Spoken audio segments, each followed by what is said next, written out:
सभी का बहुत बहुत स्वागत है एनवायरनमेंट की ऑलमोस्ट फाइनल क्लास में। जो यूट्यूब पर सुन रहे हैं और जो लाइव क्लास अटेंड कर रहे हैं, उन सभी का बहुत बहुत स्वागत है। हम जहाँ तक हमने कल पढ़ा था, हमने एनवायरमेंटल इश्यूज कल कंप्लीट कर लिए थे। उसके आगे आज हम 5th नंबर का टॉपिक स्टार्ट करेंगे, जो है हमारा एनर्जी रिसोर्सेज। एनर्जी रिसोर्सेज के बारे में आज हम आगे चर्चा करेंगे आज के हमारे इस पूरी क्लास में, और उनको हम कंप्लीट करने का पूरा प्रयास करेंगे। आज हम अपनी एनवायरनमेंट की क्लास को भी ओवर कर लेंगे। तो देखते हैं क्या होते हैं एनर्जी रिसोर्सेज। हमने थोड़ा सा देख लिया था, कुछ हम पढ़ चुके हैं एनर्जी रिसोर्सेज के बारे में भी। 2 टाइप के, हमने 3 टाइप के पढ़े थे। थोड़ा सा रिवाइज कर लेते हैं उसको, कौन कौन से होते हैं। स्लाइड शो हो रही है? Yes ma'am. ओके। हमने मेन जो देखा था किस किस आधार पर कैसे होते हैं, यहाँ से हमने कल थोड़ा सा एक बाउंड्री हमने समझ लीजिए देख ली थी, उसकी आउटलाइन देख लिया था थोड़ा सा क्या होते हैं। तो हमने देखे थे कि उपयोग के आधार पर, जैसे हम उनको यूज करते हैं उसके आधार पर 2 टाइप के होते हैं, परंपरागत और गैर परंपरागत, कन्वेंशनल और नॉन कन्वेंशनल। फिर सीमितता यानी लिमिटेशंस के आधार पर, उनका साइक्लिक यूज जो होता है उसके आधार पर, या पर्यावरणीय दृष्टिकोण के आधार पर कि वो पर्यावरणीय के लिए फायदेमंद है या नुकसानदायक है, उसके आधार पर कैसे होते हैं। नवीकरणीय और अनवीकरणीय 2 टाइप के हमने देखे थे।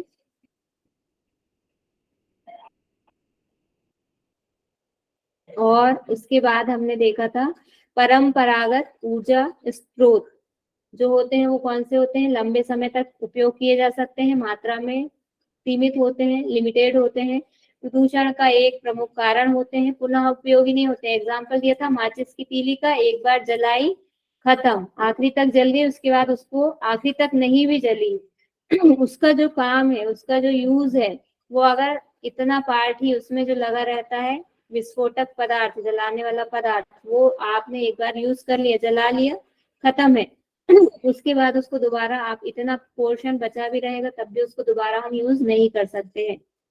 उसके बाद क्या होते हैं, ये अनवीकरणीय ऊर्जा स्रोत इसी के श्रेणी में आते हैं, जैसे कोयला, पेट्रोलियम और प्राकृतिक गैस। इन सब के बारे में भी हमने थोड़ा थोड़ा सा देख लिया था क्या होते हैं ये। गैर परंपरागत भी देख लिए थे कि जिनका उपयोग ऊर्जा के सोर्स के रूप में अभी कुछ शताब्दियों से ही स्टार्ट हुआ है। परंपरागत नहीं है ये, हमारे पूर्वज इसको इस्तेमाल नहीं करते थे।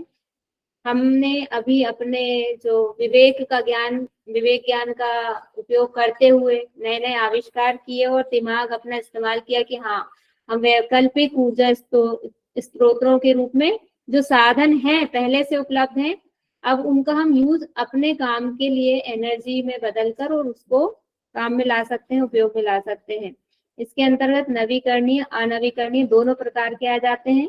और उदाहरण क्या है, पवन ऊर्जा, सौर ऊर्जा, जल ऊर्जा, तापीय ऊर्जा, परमाणु ऊर्जा आदि इसके एग्जाम्पल हैं। फिर कोयला, कोयला हमने देखा था क्या क्या काम करता है, ये हम पढ़ चुके थे। कहाँ इसके प्रमुख उत्पादक कौन है वर्ल्ड में और इंडिया में, ये हमने देखे थे। पेट्रोलियम के बारे में देखा था, और प्राकृतिक गैस के बारे में भी हमने देख लिया था कि क्या क्या होता है इसमें, कहाँ होता है। अब हम आज से अपनी सोलर एनर्जी से स्टार्ट, मतलब जो गैर परंपरागत सोर्सेज है, ये तो हमारे परंपरागत थे जो हमने पढ़े थे तीनों, कोयला, पेट्रोलियम और प्राकृतिक गैस। इसको आप याद भी रखिएगा कि जो परंपरागत साधन है उसमें ये तीनों आते हैं, कोयला, पेट्रोलियम और प्राकृतिक गैस। अब हम गैर परंपरागत जो पढ़ रहे हैं उसमें हमारे आएंगे सौर ऊर्जा, सबसे पहले नंबर पे हम पढ़ेंगे। क्यों? क्योंकि पूरे ब्रह्मांड में या पूरे हमारा, अगर हम पृथ्वी की बात कर लें तो एनर्जी का जो मेन सोर्स है वो क्या है, सन है, और उस सन से जो हमको एनर्जी प्राप्त हो रही है, उस एनर्जी को हम अपने यूज के लिए कैसे कैसे कन्वर्ट करके और उसको उपयोग में ला रहे हैं, एक वैकल्पिक ऊर्जा स्रोत के रूप में, ऑप्शनल एनर्जी रिसोर्स के रूप में हम जिसको ला रहे हैं काम में, उसी को सौर ऊर्जा कहते हैं। तो ये सौर ऊर्जा कैसे कैसे आती है, कई तरीके से इसको हम कन्वर्ट करके और फिर काम में लाते हैं। दो मेन टेक्निक है यहाँ पे काम करती हैं, इनको याद रखिएगा। एक होती है फोटो वोल्टिक सोलर पावर, इसमें क्या होता है, फोटो वोल्टिक सेल का उपयोग किया जाता है। दूसरे होते हैं कॉन्स्ट्रेटिंग सोलर पावर, इसमें लेंस व मिरर का उपयोग किया जाता है। ये आपको पिक्चर्स भी दिख रही हैं और बड़ी पिक्चर्स से देखेंगे यहाँ पे आगे। ये आपने देखे होंगे कई जगह आप जाते हैं जब रास्ते में, तो आपको ऐसी सोलर प्लेट्स लगी हुई दिखाई देती हैं, बड़े बड़े, या तो किसी के छत पर भी लगी हुई दिखती हैं, या बड़े बड़े खेतों में फार्म हाउस पर लगी हुई दिखाई देती है, ये प्लेट्स लगी रहती हैं। और ये वाला दूसरे वाले का एग्जाम्पल है जो कांस्टेंट वाला है कि इसका यूज कर रहे हैं, ऐसी प्लेट्स भी लगी रहती है। और दूसरा वाला जो हमने फोटो, एक मिनट, ये कांस्टेंट सोलर पावर, इसमें लेंस, अच्छा ये दूसरे का ही है एग्जाम्पल, ये जो है दूसरे का ही है एग्जाम्पल कांस्टेंट वाले का, इसमें लेंस या मिरर का यूज करते हैं। और ये जो है वो फोटोवोल्टिक सेल का है, इसकी प्रोसेस भी थोड़ी सी हम समझ लेंगे क्या होता है इसमें। ये जो प्लेट्स लगी रहती हैं, ये एक अकेली प्लेट होती है, और इसमें मतलब एक अकेली प्लेट भी क्या करती है, ये काम कर देती है। मान लीजिए अभी इतने को भूल जाइए पूरे को, अभी सिर्फ एक एक स्क्वायर को याद रखिए, एक प्लेट को। ये एक अकेली प्लेट भी क्या कर सकती है, सोलर एनर्जी प्रोड्यूस कर सकती है। कैसे करते हैं, क्या होता है इसमें, आप तो मुख्य 2-3 पॉइंट हैं जो याद रखने के हैं सोलर एनर्जी में। एक तो क्वेश्चन जो आएगा, क्वेश्चन के पॉइंट ऑफ व्यू से मैं बता रही हूँ, आपको याद रखना है सिलिकॉन शब्द याद रखना है, सिलिकॉन नाम याद रखना है कि इस जो पूरी प्लेट है सोलर प्लांट के थ्रू जो बनाते हैं, उसमें किस चीज का, किस धातु का, किस मटेरियल का यूज होता है, तो सिलिकॉन का हमको नाम याद रखना है। सिलिकॉन की प्लेट होती है, उसमें ये जो प्लेट होती हैं ये ऐसे एक के ऊपर एक लेयर में रहती हैं, लेकिन एकदम टच नहीं रहती हैं। ये जो रहती हैं एक फ्रेम में सब कसी रहती है। जैसे आपने घर में वो देखी है ना, डलिया आती है, सब्जी वाली डलिया आती है, वो ऐसे उसमें होल रहते हैं, पाइप रहते हैं, ऐसी अरेंज रहती है, वो एक के ऊपर एक टच नहीं रहती हैं लेकिन जुड़ी भी रहती हैं। ऐसी आती है ना आजकल, प्लास्टिक की भी आती है, स्टील की भी आती है, 3-3 खंड जिसमें रहते हैं, आराम से हमारा काम भी हो जाता है। तो ऐसी ही कुछ व्यवस्था इसमें रहती है, एक के ऊपर एक, मतलब ऊपर नीचे तो रहते हैं लेकिन टच नहीं रहते, बीच में गैप रहता है। तो पहली वाली जो सबसे ऊपर की रहती है वो तो लोहे का फ्रेम होता है, लोहे या एल्युमिनियम का, किस लिए, सुरक्षा के लिए। फिर उसके नीचे एक होती है कांच की लेयर होती है, कांच ग्लास की प्लेट लगी रहती है। फिर उसके बीच में ये जो आती है आपकी सिलिकॉन वाली, ये आती है। अब इस जो मेन रोल होता है एनर्जी बनाने का, वो यही होता है, सिलिकॉन वाली प्लेट में ही होता है। इसमें क्या होता है अब दूसरी चीज याद रखने वाली क्या है, एक तो हमने सिलिकॉन याद रख लिया, अब दूसरी याद रखने वाली चीज ये है कि इसमें नेगेटिव और पॉजिटिव चार्ज का खेल होता है। कोई भी हम देखते हैं ना, आकर्षित कौन सी चीज होती है विपरीत, जैसे हम उसमें चुंबक में देखते हैं कि समान आवेशों के बीच हाँ समान आवेशों के विकर्षण होता है, और समान आवेशों के बीच हाँ एक साइड रुका बिल्कुल, एक साइड चिकना रहता है, तो आकर्षण होता है। हाँ, तो ऐसा ही है कि नेगेटिव और पॉजिटिव चार्ज जो है वो मिलके ही एनर्जी प्रोड्यूस करते हैं, ऊर्जा उत्पादन करते हैं। तो इसमें क्या होता है कि ये इलेक्ट्रॉन जो होते हैं, इलेक्ट्रॉन कैसे होते हैं, ऋण आवेशित होते हैं, और एक कौन से होते हैं, प्रोटॉन। प्रोटॉन होते हैं, वो कैसे होते हैं, धनावेशित होते हैं। तो ये बहुत सारे न्यू इलेक्ट्रॉन मिलके एक समझ लीजिए ये जो प्लेट है इसमें बहुत सारे इलेक्ट्रॉन ऐसे रहते हैं, अरेंज रहते हैं, और फिर बीच में एक जंक्शन होता है, फिर उसके नीचे कौन होते हैं, प्रोटॉन होते हैं ऐसे, यानी नेगेटिव वाला एन वाला कहाँ होता है, ऊपर होता है, और पी वाला कहाँ होता है, नीचे होता है। तो अब इसको क्वेश्चन के हिसाब से मैं बहुत उसमें बता रही हूँ कि आपको क्वेश्चन जैसे आता है तो पूछा जाएगा एन कौन सा सर्किट होता है, तो आपको एनपी सर्किट ध्यान रखना है। एनपी, हाँ, सर्किट के उससे याद रखिए कि एनपी वाला जो रहता है अरेंजमेंट, तो एन ऊपर रहता है और पी जो है वो नीचे रहता है।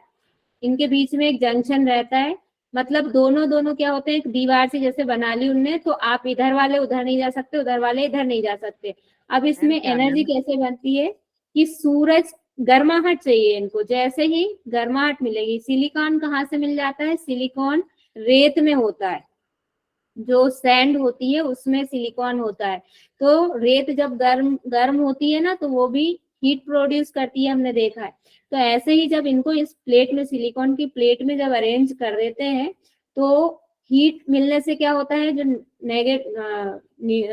नेगेटिव चार्ज होता है, इलेक्ट्रॉन जो होता है वो बाहर जाना चाहता है, लेकिन क्योंकि यहाँ पे बंद है, रास्ता बंद है, जा नहीं सकता है, ये यहाँ पे रास्ता बंद है तो जा नहीं सकता, तो फिर ये घूम के जाता है। अब यहाँ से घूम के, मतलब इसके पास आना है तो उसको यहाँ से, यहाँ रास्ता बंद है तो वो कहाँ से जाएगा, इधर से घूम के जाएगा। अब इसी घूम के जाने में क्या होता है, मतलब एक पाथवे बन जाता है, और उस पाथवे मतलब हीट जो सन रेज पड़ रही है उसी से ये जब निकला बाहर तो एनर्जी प्रोड्यूस हो जाती है। यहीं पे आप इसी परिपथ में बल्ब लगा सकते हैं, पंखे का स्विच अरेंज कर सकते हैं, तो यहाँ पे एनर्जी जो प्रोड्यूस हो गई है उसको वो कर सकते हैं, और यहाँ से आगे बढ़ के इधर पूरा सर्किट बन जाता है बीच में।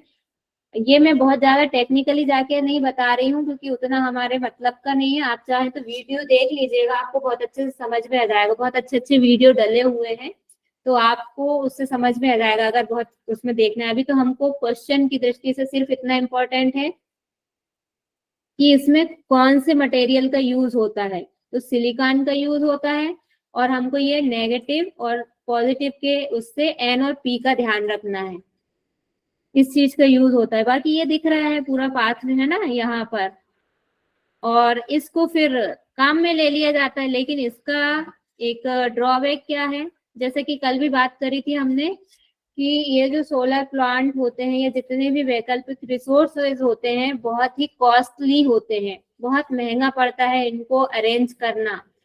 और क्योंकि इनमें जगह भी बहुत चाहिए रहती है, प्लेट टूटने का डर रहता है, दूसरी चीज इनमें सफाई भी लगेगी। फिर अगर कोई बहुत बड़े बड़े खेतों में कई एकड़ जमीन में अगर लगा रहे हैं ये, तो ये कांच है, धूल निरंतर उड़ती है, इन पे कांच पे धूल जम जाएगी तो क्या होगा, सन रेज तो पड़ेगी लेकिन उतने अच्छे से काम नहीं करेगा। धूल में हम कांच पे देखते हैं, धूल चढ़ जाती तो हमारा फेस भी साफ से ठीक से नहीं दिखता है, तो ये सफाई का भी एक अलग हेडेक हो जाता है। दूसरा, इसकी जो एनर्जी होती है वो डायरेक्ट करंट होता है। एसी और डीसी आपने पढ़े होंगे, अगर कहीं पढ़े होंगे, कोई फिजिक्स वाले होंगे तो, एक होता है डायरेक्ट करंट और एक एसी, अल्टरनेटिव करंट।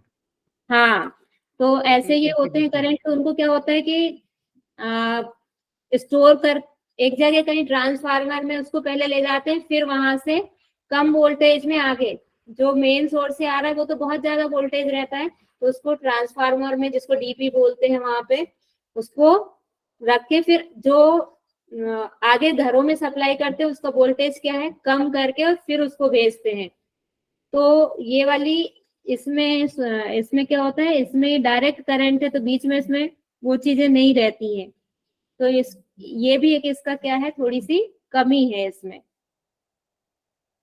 ये सोलर एनर्जी है, इसमें सिर्फ बताने वाली चीज यही थी कि सिलिकॉन की ये यूज होता है इसका, और जो चीजें रहेंगी वो जब क्वेश्चन सॉल्व करेंगे तो उससे आ जाएगी, वहां हम और देख लेंगे कि कितना हमको इसमें जाना है। बाकी आप इसके स्पेसिफिक इसी के वीडियो आप चलाइएगा, आपको 3D वाले देखेंगे तो बहुत अच्छे से आपको पूरी प्रोसेस समझा दी जाएगी इसमें कि कैसे कैसे क्या हो रहा है। उसके लिए यहाँ पे अलग से हमको इतना समय 2 से 5 मिनट के वीडियो रहते हैं, फोटो के माध्यम से उतना नहीं समझ में आएगा या बोलने से भी नहीं आएगा। ठीक है, अब नेक्स्ट हमारा है विंड एनर्जी, पवन ऊर्जा।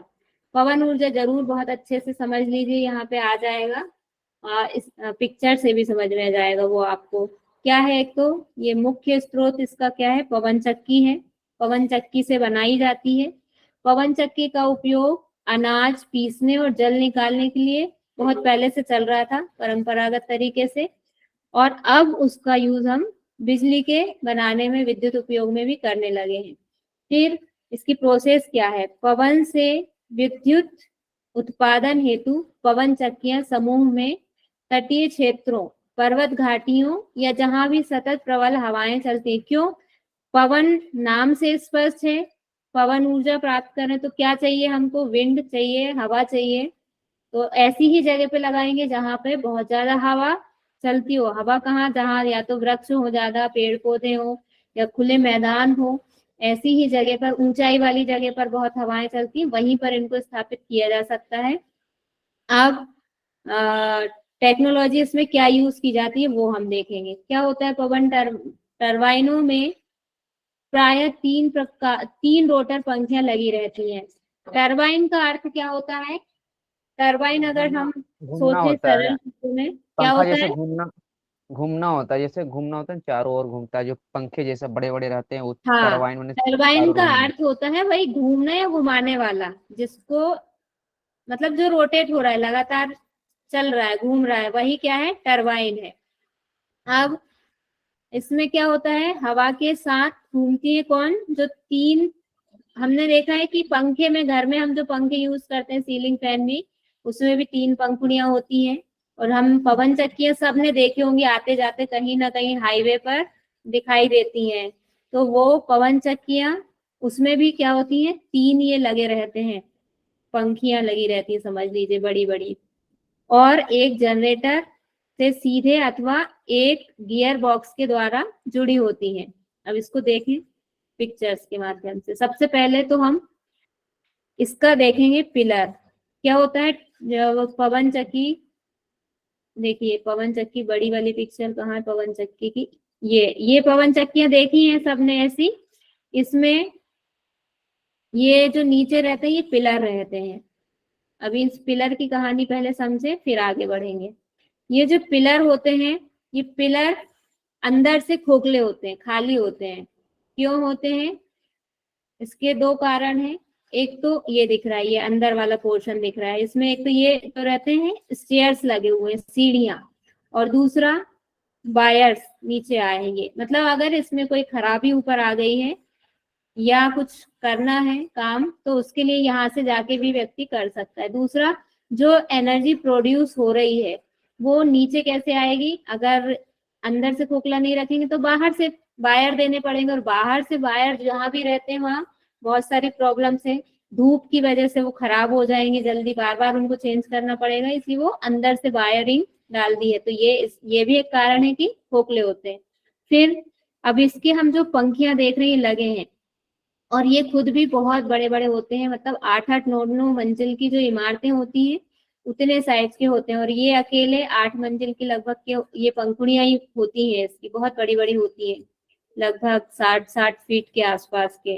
इनको ले जाना बहुत मुश्किल का काम होता है। और सारे जो होते हैं, मतलब हम देख रहे हैं कहाँ लगा रहे हैं, ऊंचाई वाली जगह पे हमको लगाना है, पहाड़ों पे लगाना है, तो इसकी जो ट्रेवलिंग है उसको ले जाना भी बहुत ही कॉस्टली पड़ जाता है, मुश्किल बड़ा होता है। क्योंकि पहाड़ों के रास्ते देखें कैसे होते हैं, वृत्ताकार ज्यादातर होते हैं, तो बहुत ही मुश्किल होता है ये। इसलिए भी ये एक कहना चाहिए वैकल्पिक स्रोत जो होते हैं, वैकल्पिक संसाधन जो होते हैं ऊर्जा के, वो इसलिए भी उतने फ्रीक्वेंटली नहीं होते हैं, इतने कहना चाहिए हमारे यूजफुल नहीं होते हैं, यूजर फ्रेंडली नहीं होते। आजकल जो शब्द यूज किया जाता है यूजर फ्रेंडली नहीं होते, क्योंकि मुश्किलें बहुत हैं, कॉस्ट बहुत पड़ जाती है।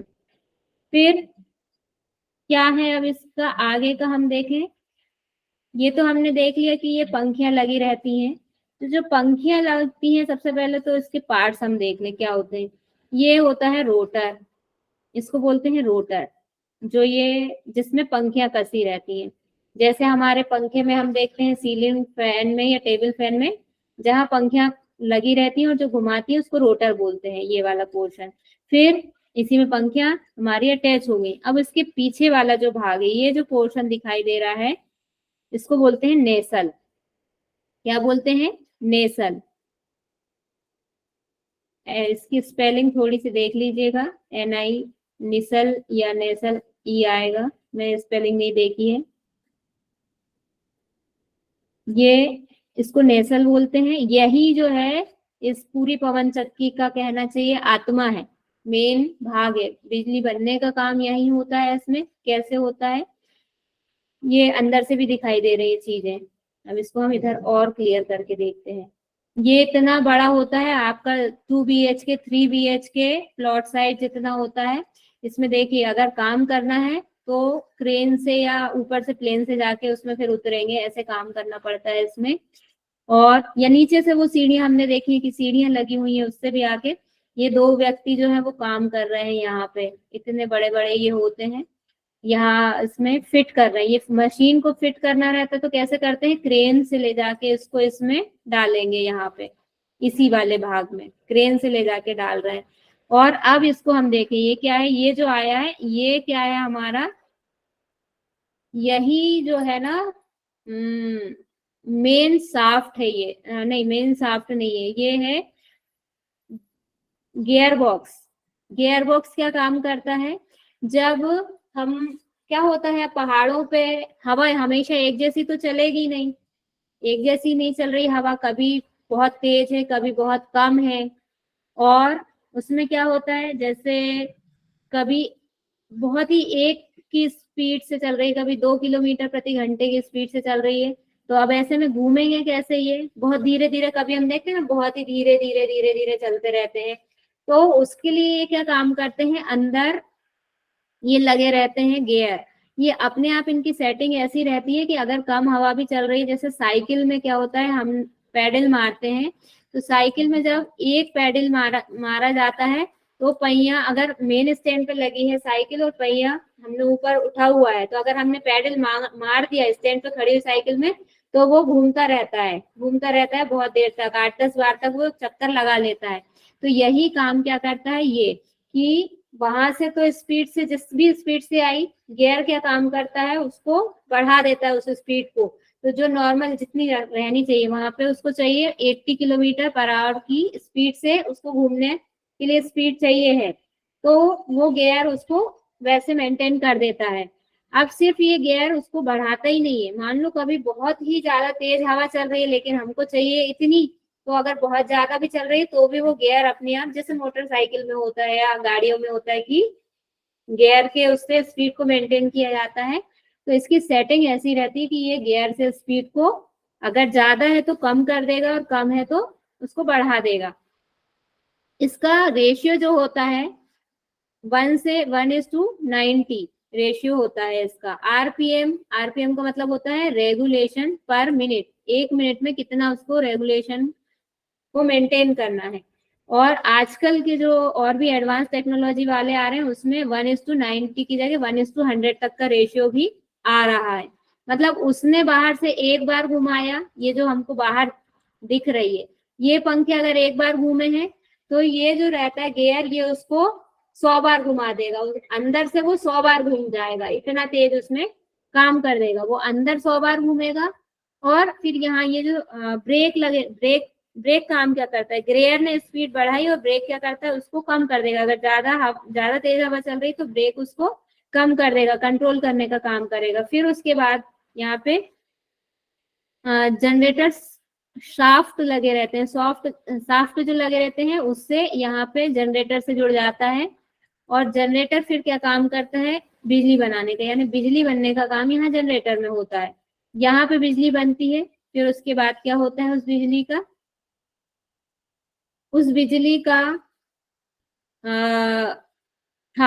बिजली को फिर अगले इसमें हम देखेंगे स्लाइड में।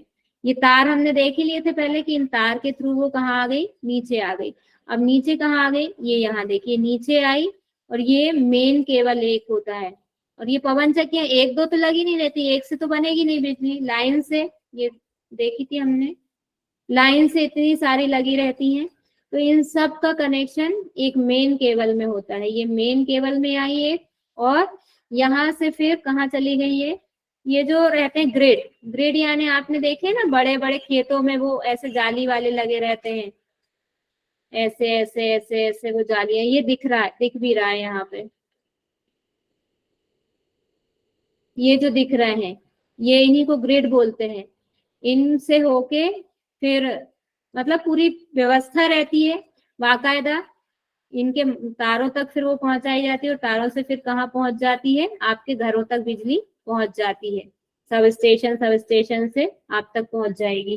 तो इसमें बीच में एक चीज और क्या है देखने वाली अपने को, कि अब मान लीजिए हवा का डायरेक्शन भी हमेशा एक जैसा नहीं रहता है, कभी पश्चिम से आ रही है हवा, कभी पूरब से आ रही, कभी उत्तर दक्षिण, ऐसे चेंज होती रहती है।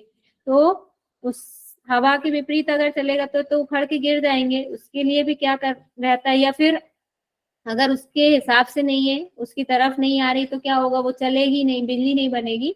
तो इसके लिए भी यहाँ पे एक ये जो आपको एंटीना जैसा दिख रहा है, चार चीजें दिख रही है इसमें, ये वाले घेरे में, ये होता है एनीमोमीटर। किस लिए रहता है, ये जिस साइड से हवा आ रही है उसको उसी साइड घुमा देता है। ये जो गर्दन में फिट है, ये जो हमारा हमने नेसल देखा था, ये नेसल यहाँ पूरे पिलर में फिट है यहाँ पे, तो इस पिलर में वो घूम जाता है, यहीं से वो घूम जाता है, जैसे जिस डायरेक्शन से हवा आ रही है उसी साइड वो घूम जाता है। तो इस घूमने को क्या बोलते हैं, या बोलते हैं, YAW, या। और अगर घूम रहा है तो याइंग, ING भी उसमें लगा देंगे। ये कौन करता है ये काम, उसको मेंटेन करने का, मैनेज करने का, एनीमोमीटर, एनीमोमीटर। जी, एनीमोमीटर ये काम करता है। तो ये यहाँ तक पवन ऊर्जा की कहानी हो गई, क्लियर है इतना कुछ मैम इसमें? या क्या बोले थे, एक बता देंगे, या क्या दो शब्द ये बोले शायद। बता रही हूँ मैं, ये जो यहाँ दिख रहा है ना आपको, ये जो हम एनीमोमीटर जो बचा रहा है ना उसको, कि घुमा, जहां से हवा आ रही है उसको वहां घुमा देता है, तो ये जो घुमाने वाली प्रोसेस जो हो रही है ना उसको बोलते हैं या YAW। और अगर घूम रहा है तो ING और लगा दे, मतलब वर्तमान में हो रहा है काम तो ING, जैसे हम ड्रिंकिंग, पानी पी रहे हैं, मैं पानी पी रहा हूँ, अभी के लिए काम हो रहा है, तो ING को इतना जरूरी नहीं है याद रखना, अभी तो आपको YAW याद रखना जरूरी। ये जो घूमने वाली प्रोसेस हो रही है यहीं के यहीं उसको वो मेंटेन कर लेता है, इसको बोलते हैं या। ठीक है, आगे बट बढ़े। बट मैम तो ये बट तो मैम ये धीरे धीरे तो हमेशा घूमते रहती होगी ना।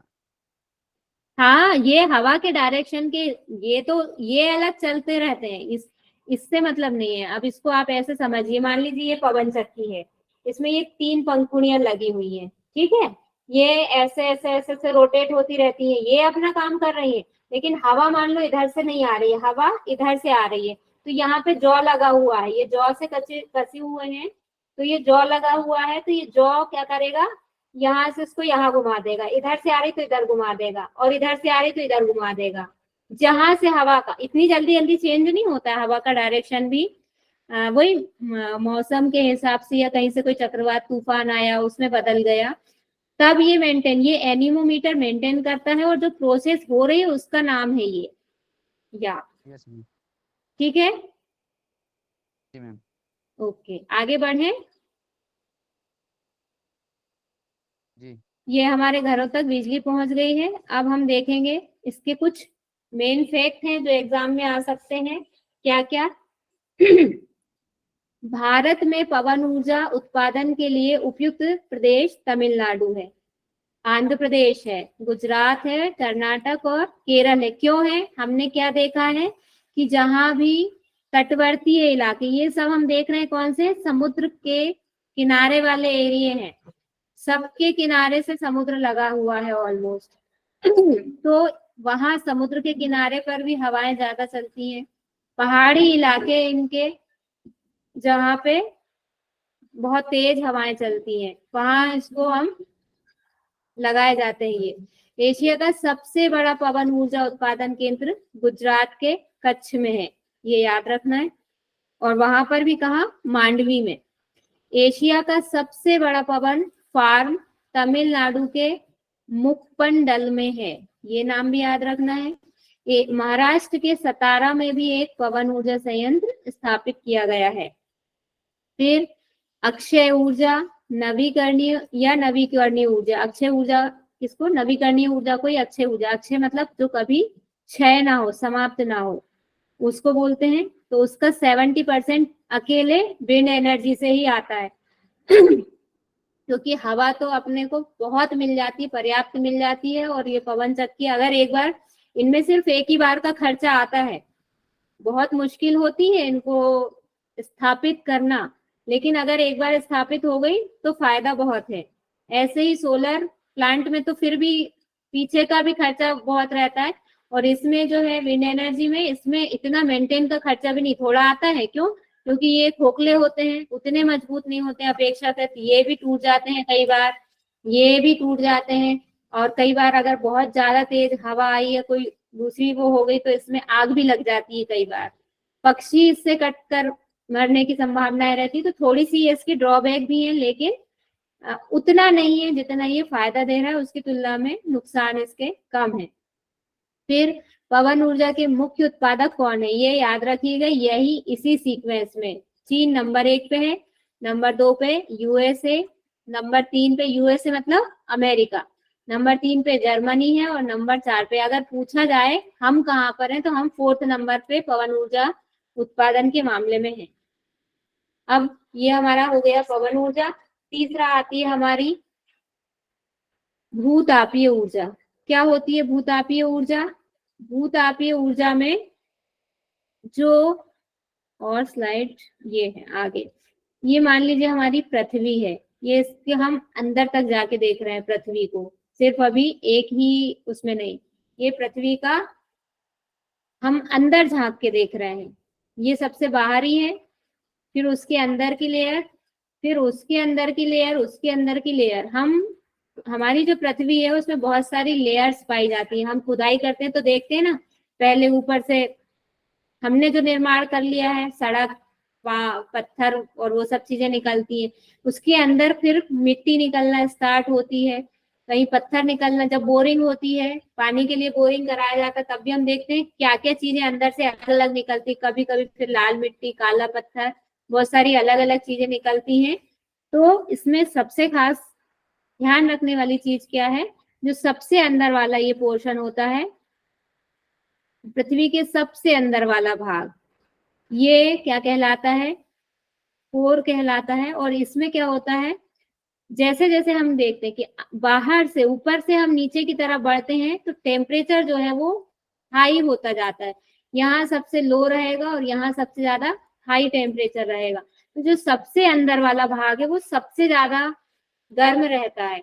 अब इसलिए क्योंकि गर्म, इतना ज्यादा गर्म हो जाता है कि वहां पे जो पत्थर होते हैं वो पिघल जाते हैं उस गर्माहट से, उस गर्मी से। इन पत्थरों को ही क्या बोलते हैं? मैग्मा बोलते हैं। इन पत्थरों को हमने फिर मैग्मा के नाम से जानते हैं। अब ये हमने कभी, जब हम अभी पढ़ रहे थे प्रदूषण वाला, हम पढ़ रहे थे, उसमें हम देख रहे थे कि ज्वालामुखी से भी प्रदूषण, मृदा प्रदूषण हो रहा था। तो हमने क्या देखा था कि ज्वालामुखी जब फटते हैं तो क्या होता है, अंदर से सारी चीजें बाहर निकल जाती हैं और फिर वापस जमीन पे आके गिरती है। वो, उसको हम क्या बोलते हैं? लावा बोलते हैं। वो लावा क्या रहता है? वो लावा यही रहता है, ये जो पत्थर रहते हैं, जो पिघले हुए पत्थर रहते हैं, मैग्मा, जब वो बाहर आ गए ऐसे भूकंप, ज्वालामुखी विस्फोट में, तो हमने उसको क्या बोल दिया? लावा बोल दिया। जब वो अंदर है तो उसको हम मैग्मा बोलते हैं। ऐसे भी आप इसको ध्यान रख सकते हैं। फिर ये भी देख लिया हमने कि टेम्परेचर अंदर की तरफ ज्यादा होता है। अब क्या होता है, जैसे अभी अब हमने ज्वालामुखी का देख लिया, भूकंप का क्या रोल है वो भी हम देखते हैं। पृथ्वी के अंदर भी हमेशा कुछ ना कुछ हलचल चलती रहती है। तो जब भूकंप वाली स्थिति आती है, भूगर्भीय हलचल जब होती है, मतलब भूगर्भीय, भू के अंदर गर्भ में जो भी उठापटक होती है, हलचल होती है, तो क्या होता है कि ये जो है मैग्मा, ये अपवर्ड हो जाता है, डाउनवर्ड से अपवर्ड। अब हम अगर यहाँ पे देख लें कि कुछ लैंड एरिया है और कुछ जल पानी के सोर्सेज होते हैं, नदी, तालाब, समुद्र में पानी भरा रहता है, तो हम क्या देखते हैं कि जब ये ऊपर पहुंच जाता है तो क्या होता है कि जहां जल का सोर्स है, वाटर रिसोर्स है, वहां का पानी भी क्या होगा, गर्म हो जाएगा ना। आपने सुना होगा गंगोत्री जमुनोत्री में कुछ पानी के ऐसे सोर्स हैं जो गर्म रहते हैं, वहां का पानी हमेशा हमेशा बहुत गर्म रहता है। या आपने कई जलाशय ऐसे सुने होंगे कि जहाँ का पानी गर्म होता है। वो क्यों होता है? वो इसी वजह से रहता है क्योंकि वहां कहीं ना कहीं ये अंदर वाली जो बहुत गर्म चीज है वो किसी भी भूगर्भीय हलचल की वजह से, और ये चीजें बहुत ऐसे नहीं होता है कि एक दिन में बस ऐसा ऊपर आ गए और वापस नीचे आ गए। ये सालों चलने वाली प्रोसेस रहती है, सालों लगते हैं इनको एक जगह से दूसरी जगह होने में चीजों को। तो ये यहाँ पे हो गए, इसलिए वो गर्म पानी के जो सोर्स है वो भी लंबे समय तक हमको दिखाई देते हैं। यहाँ का पानी ये गर्म कर देता है, फिर ये पानी जब गर्म कर दिया तो इसी से क्या हुआ, वेपर निकली, हीट निकल गई। इसको और आगे की पिक्चर से देखते हैं। ये देखिए, यहाँ से ये पूरी प्रोसेस समझ में आएगी कि ये मैग्मा था। ये मैग्मा जब ऊपर चला गया, पानी के पास पहुंच गया, तो इसने पानी को क्या कर दिया, भूमिगत जल को इसने क्या कर गर्म दिया, कर दिया। हाँ गर्म कर दिया। और फिर हमने यहाँ पाइप लाइन डाल दी। अब इस पाइप लाइन से इसमें से क्या है, भाप निकल रही, क्योंकि जो भी गर्म होती है चीज, पानी हो या कुछ भी, उसमें अगर पानी की मात्रा है तो वो वेपर बन के बाहर निकलती है। अब ये भाप ऊपर आ गई, तो अब इस भाप का हमने क्या कर लिया, टरबाइन से उसको हमने बिजली में बदल लिया।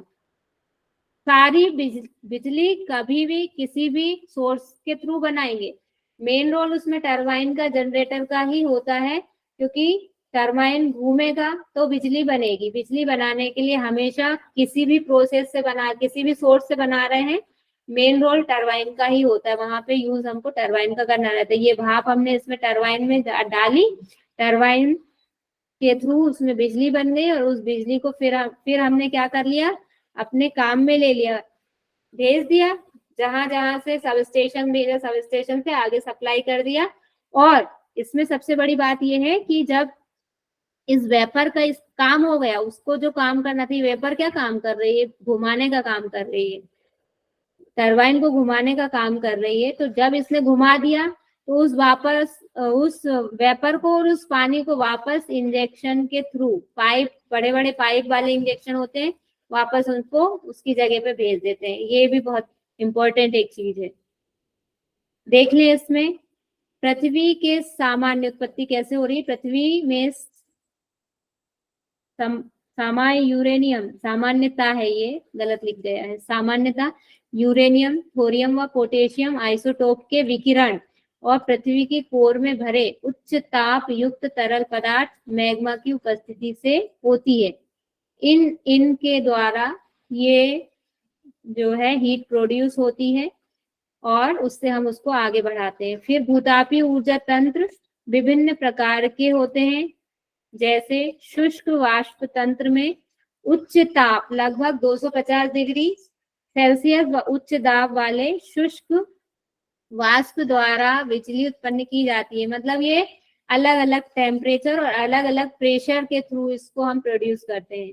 वेट स्टीम, मतलब वेट का मतलब यहाँ गीला वाला है, वेट स्टीम तंत्र द्वारा भी टरबाइन की सहायता से बिजली बनाई जाती है। ये जो हमने अभी देखा ये वेट स्टीम वाला है, ये दूसरे एग्जाम्पल है।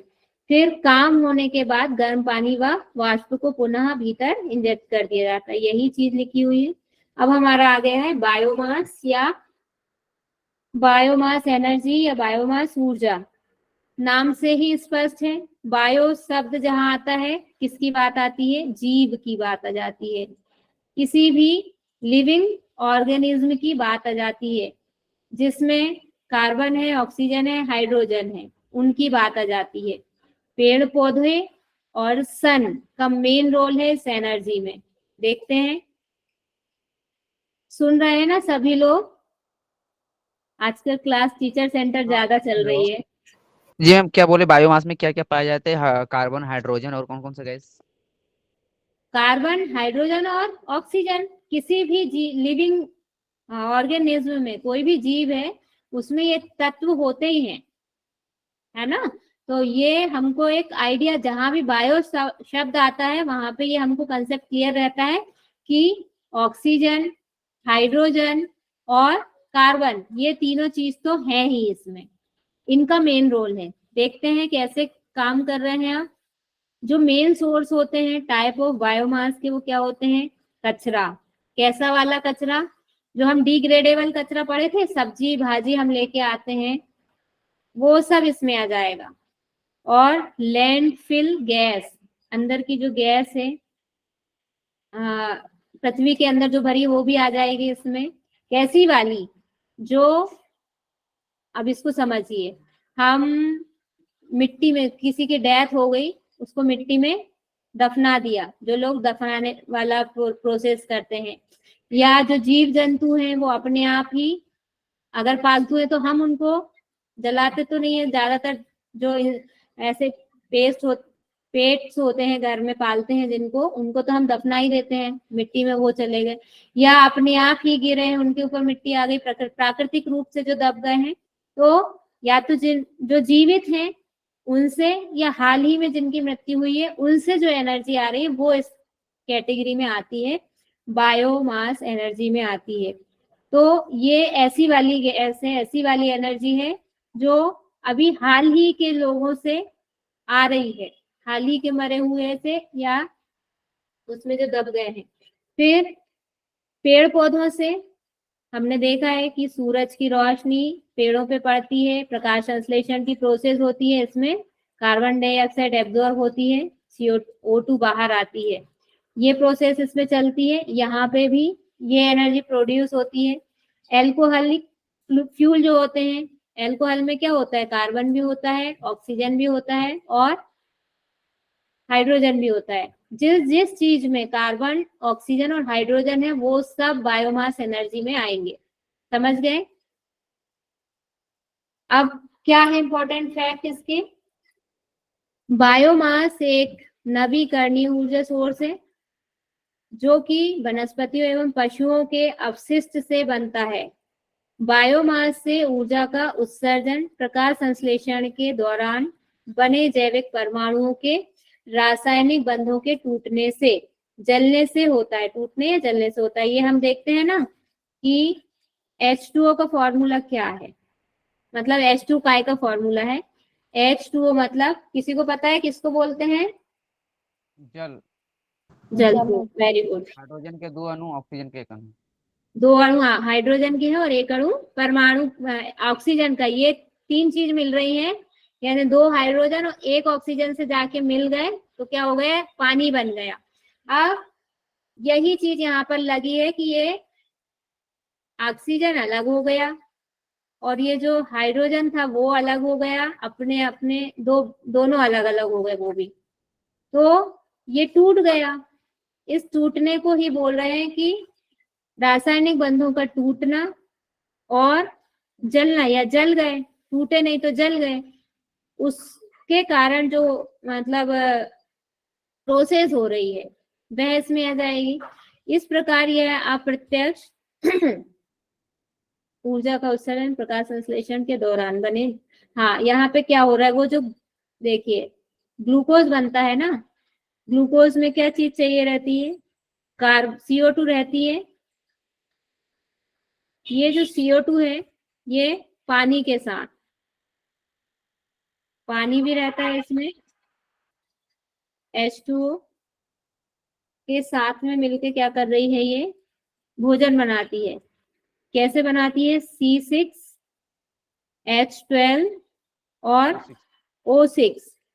ये अपना क्या कर लिया इसने? स्वरूप चेंज कर लिया। यहाँ पे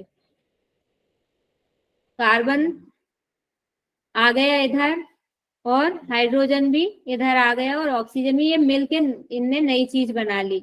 जब हम हमारे अंदर चला गया खाने के थ्रू, किसी भी थ्रू, तो इस ग्लूकोज को फिर टूटना है, ऑक्सीजन इसको तोड़ने का काम करेगी, जलाने का काम करेगी, तब फिर CO2 बाहर निकल जाएगा। तो ये जो CO2 बाहर निकला है इसकी बात हो रही है यहाँ पे कि बंधों के टूटने या जलने से। ऑक्सीजन ने जला के इनको बंधों को तोड़ दिया ना अंदर हमारे पाचन की क्रिया में।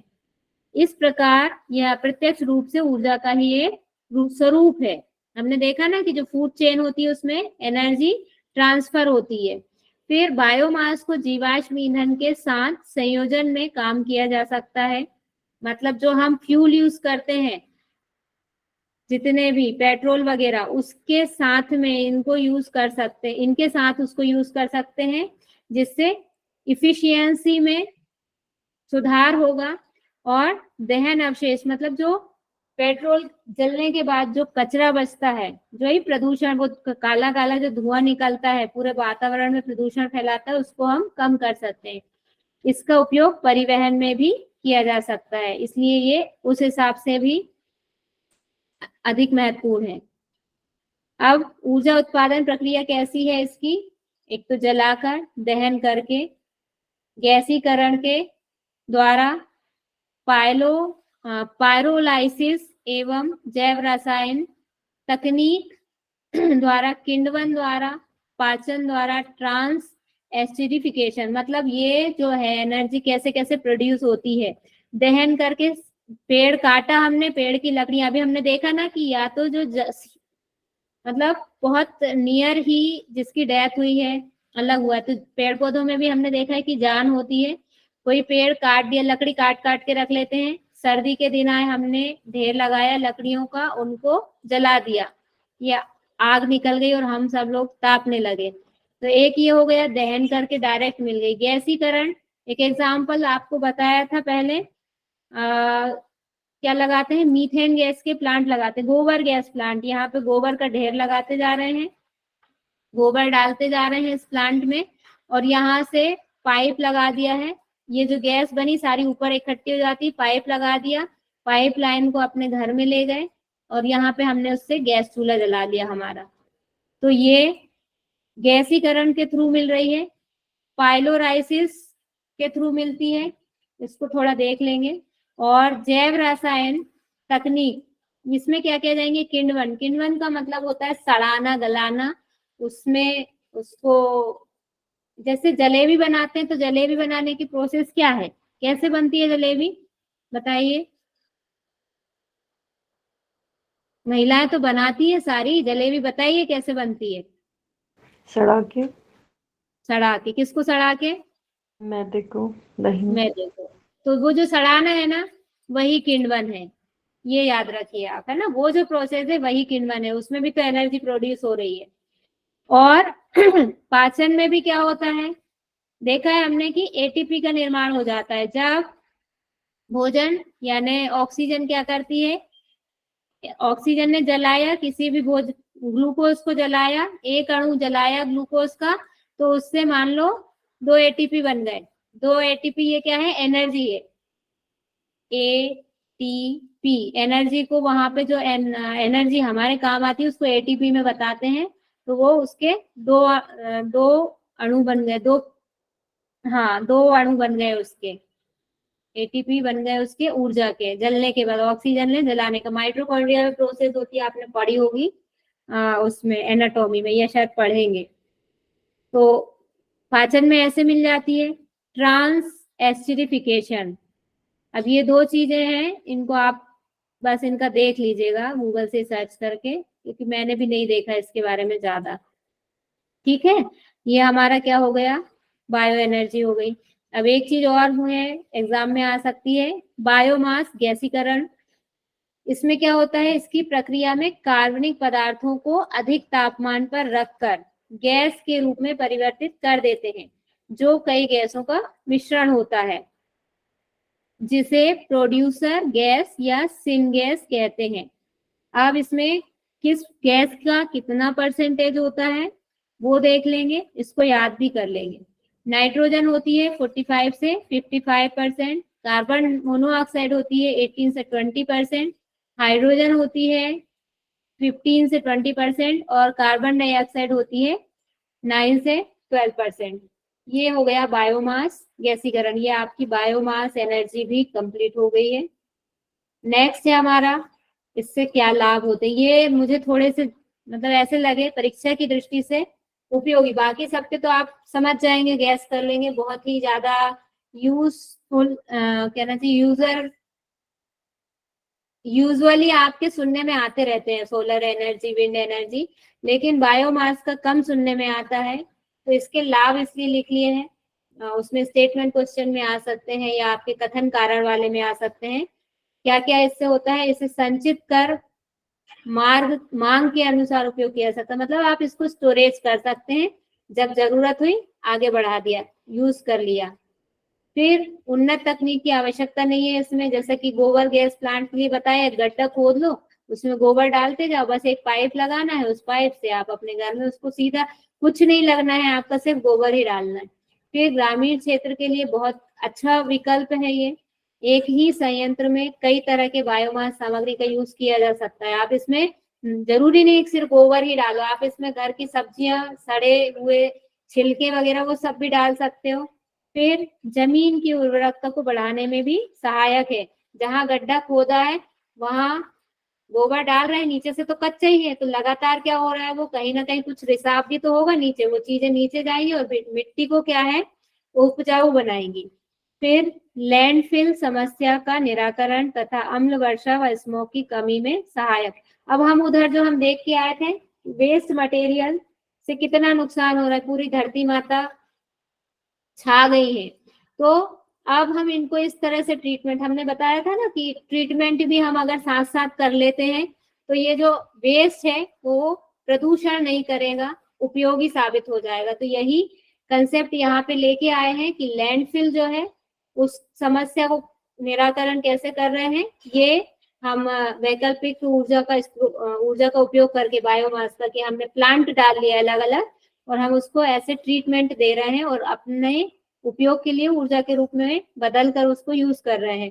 इससे अम्ल वर्षा भी नहीं हो रही, क्यों, क्योंकि वो वैसे उस तरीके से प्रदूषण के माध्यम से पहुंच नहीं पा रही। हमने फ्यूल में भी चेंज कर दिया, इसको मिला के हम जब जीवाश्म ईंधन का यूज करेंगे तो वो SO2, NO2, CO ये सब भी बाहर नहीं निकलेंगे, तो अम्ल वर्षा से भी बचत होगी। और फॉग से या स्मॉग से, वो जो धूम्र कोहरा था, उससे भी हमको मुक्ति मिल जाएगी। तो ये यहाँ इसके लाभ हो गए हैं। अब आता है आपका नाभिकीय ऊर्जा। क्या होता है नाभिकीय ऊर्जा का, किसी को आइडिया है, बताइए क्या होता है नाभिकीय ऊर्जा संयंत्र में, जल्दी से माइक खोल के बताएंगे। किसी ने भी नहीं सुना है नाभिकीय ऊर्जा के बारे में, ये बताइए कि नहीं सुना है। अरे मैम आइडिया नहीं है कैसे वर्क हाँ, करता है। वही तो, कुछ तो रिप्लाई आए, मतलब बहुत देर तक आप लोग बोलते नहीं तो फिर ऐसा लगता है कि कहाँ है सब, मैं अकेली बोल रही हूँ। नाभिकीय ऊर्जा के बारे में नहीं सुना है, कोई आइडिया नहीं है, तो आइडिया देखिए। न्यूक्लियर पावर बोलते हैं ना इसको इंग्लिश में। न्यूक्लियर, हाँ एग्जैक्टली, न्यूक्लियर पावर बोलते हैं इसको, न्यूक्लियर एनर्जी। दो चीजें काम करती हैं, दो तरह से इसमें एनर्जी प्रोड्यूस होती है, एक होता है नाभिकीय संलयन और एक होता है नाभिकीय विखंडन।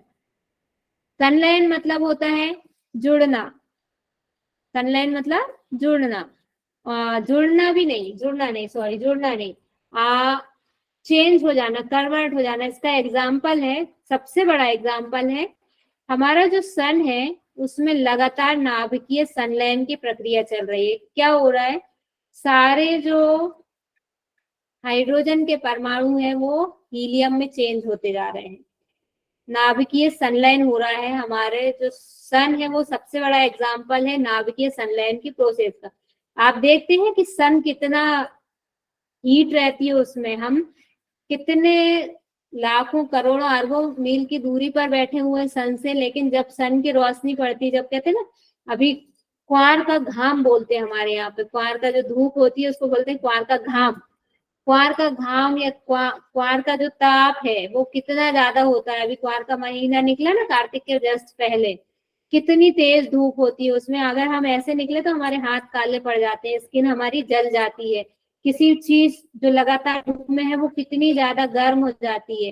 तो ये क्यों है, ये सिर्फ इसीलिए है कि ये जो है हाइड्रोजन जो है वो हीलियम में चेंज होते जा रहे हैं, और हीलियम में कोई चीज किसी में चेंज भी हो रही है तो उससे भी एनर्जी प्रोड्यूस होती है, और यहाँ पे बहुत ज्यादा एनर्जी प्रोड्यूस होती है, इसीलिए ये सन जो है इतना ज्यादा हीटफुल होता है, इतना गर्म होता है, इतना लाल रहता है हमेशा, ये कारण है इसका। और दूसरा क्या तरीका है, नाभिकीय विखंडन। नाभिकीय विखंडन में क्या होता है, टूटना, चेन रिएक्शन बोलते हैं इसको, चेन रिएक्शन के थ्रू बनाते हैं। कैसे, ये एक था, ये टूटा, एक से दो बन गए, ठीक है। अब यही कहानी खत्म नहीं हुई है, ये फिर टूटेगा और इससे फिर दो नाभिक बदल में, मतलब ये टूट जाएगा।